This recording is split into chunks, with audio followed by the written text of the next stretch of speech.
we're doing this. Let's go. Hi everyone, welcome to my channel. Today is day one.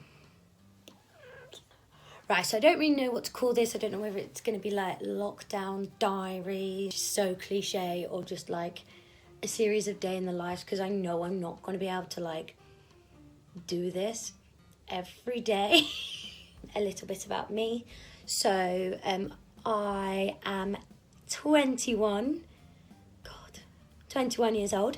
I'm a fourth year master's student at the University of Surrey. This is my wonderful dorm room, proper student.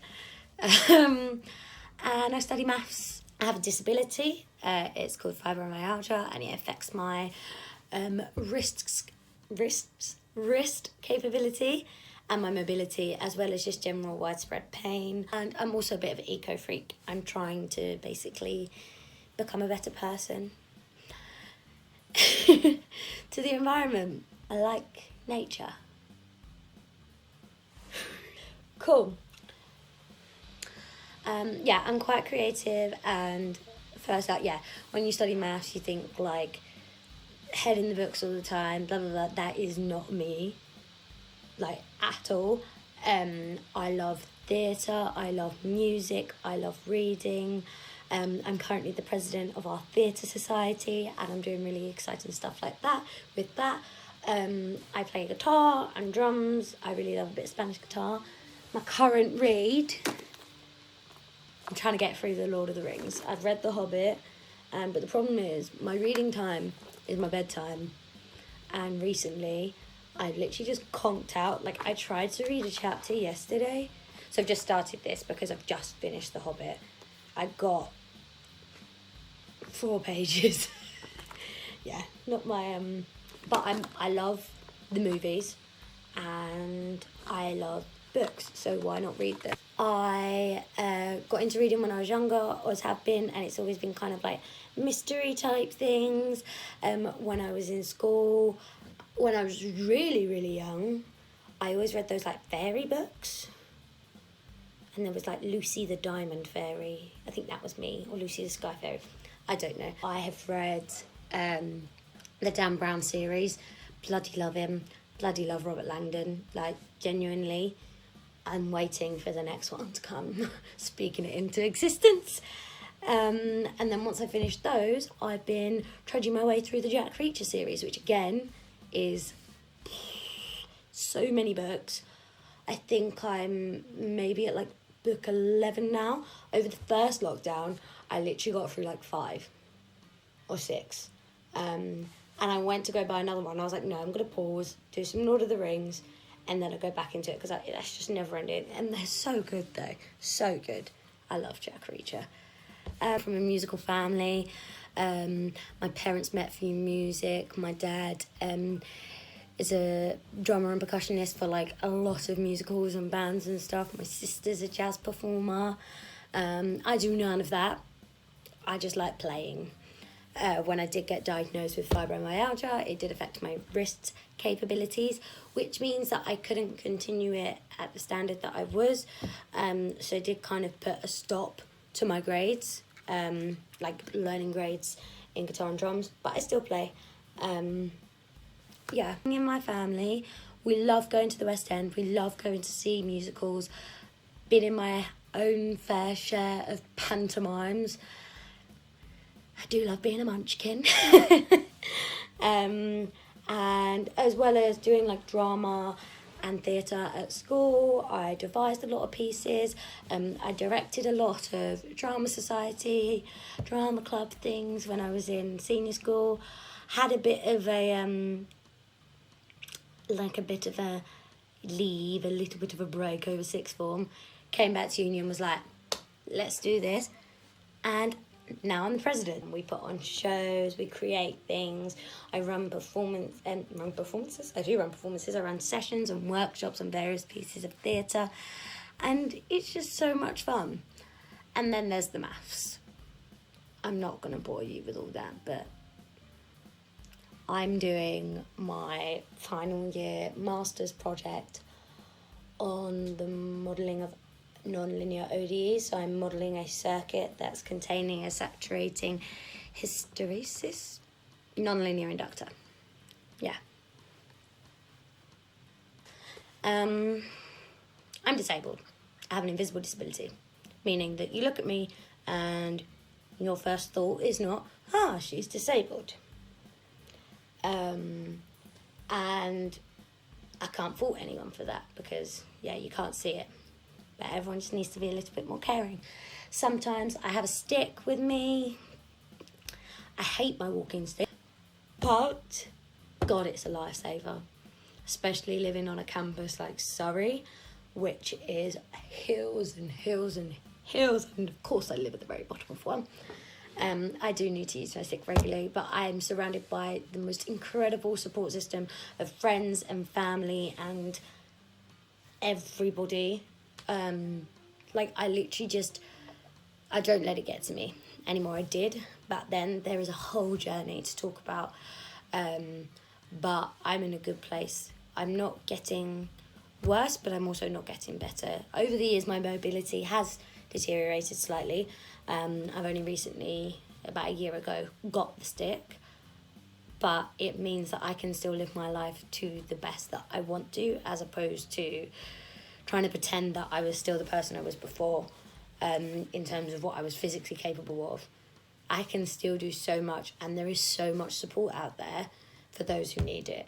And I just want to raise so much more awareness for invisible disabilities and for the support that's available, because I'm quite a talky person, which means that I will search and look for and fight for what I want or what I think I should get. I will look up laws and be like, I'm totally entitled to this, and get it.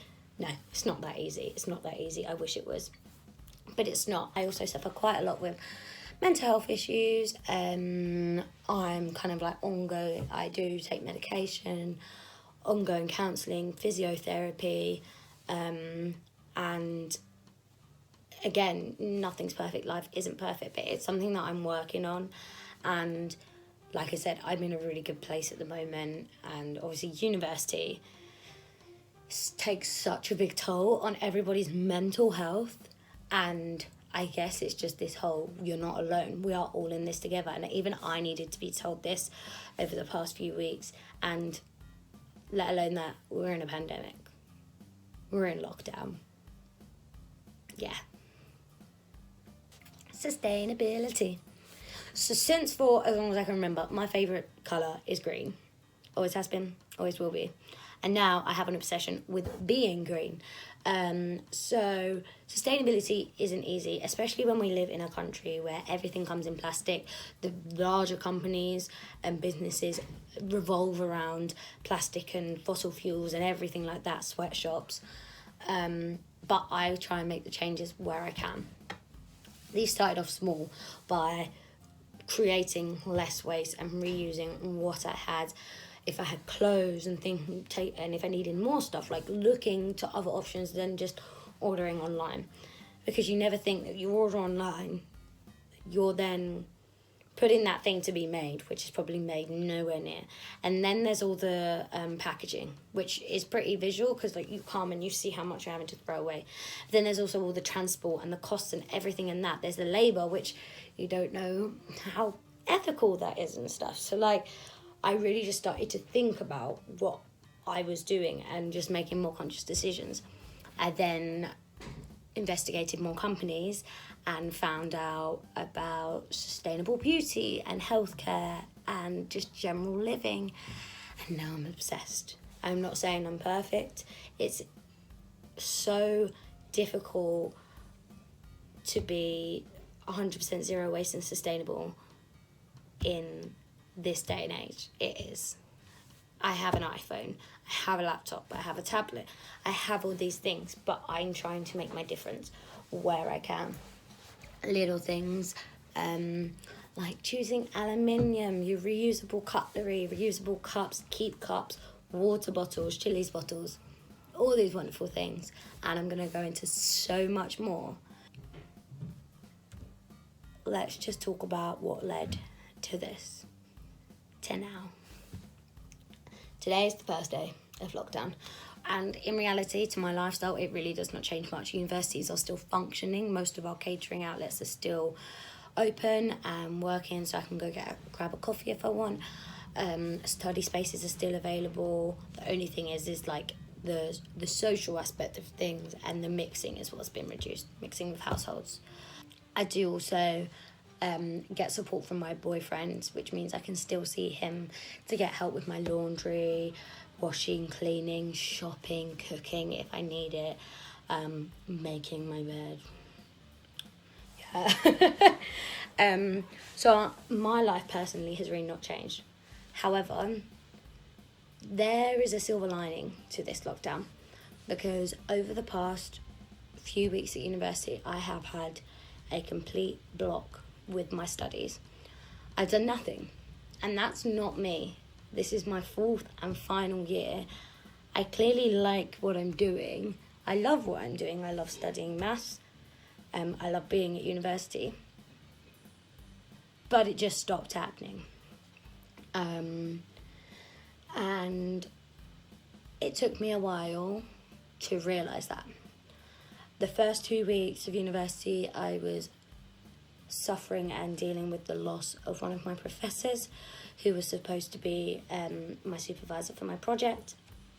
And that just shook me to the core, because I was very much in a point of I wasn't even sure if I was going to carry on to do my master's. I could have just graduated, and I didn't. I stayed.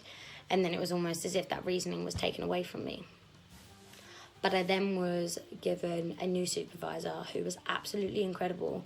The maths is still the same, it's just slightly different application.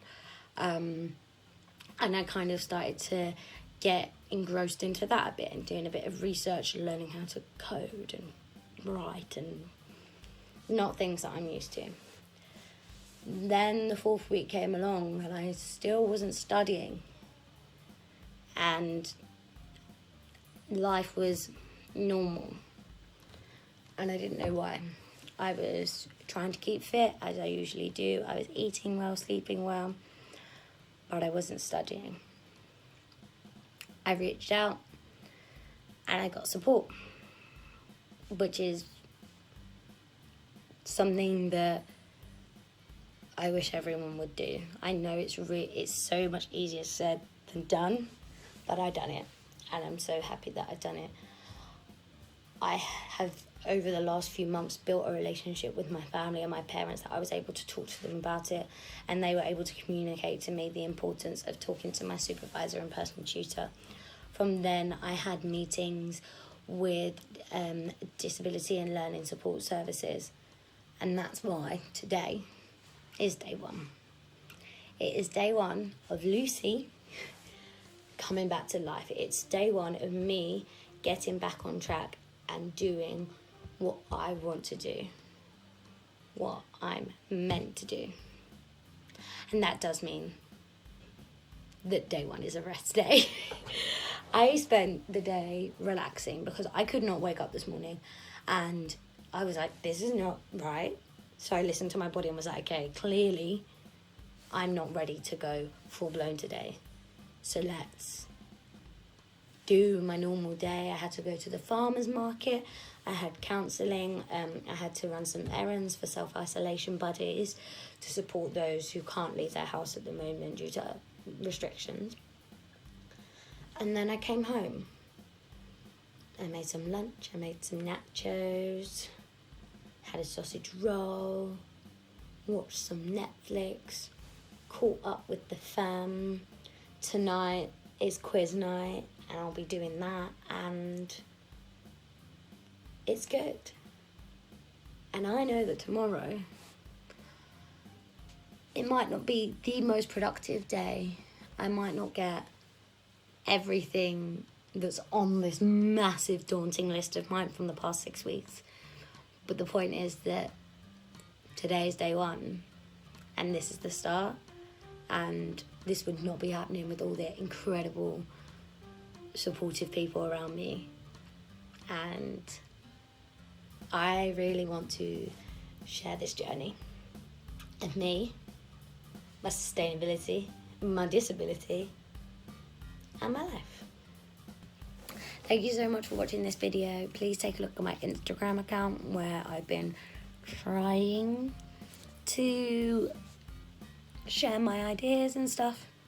But basically, let me know if you've got any tips or tricks or anything that you want to ask me, whether it's disability related, sustainability related, or nothing to do with those at all. And we'll talk soon. Thank you so much.